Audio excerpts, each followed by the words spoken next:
选秀7C 活动已经逐步开启，持续到8月24号。该活动只需要大家完成每日任务即可收集红、黄、蓝、白4种染料，并解锁7C丝线，完成刺绣。随着完成度的提升，大家即可领取80点券优惠卡，同时还能领取永久回程特效自选宝箱哦。主要来说，打算入手王昭君的七巧之情新皮肤的玩家可不要错过了哟。除此之外，不知火舞的媚雨在最近的一轮更新中也是增加了一些布料，不仅如此，皮肤的肤色也变得更加自然一些。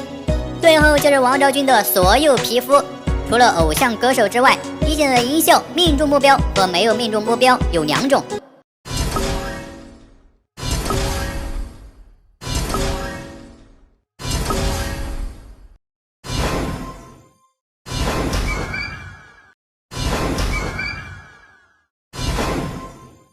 虽然可以用这个方法来探草丛，但王昭君的一技能本身就有视野功能，意义并不大。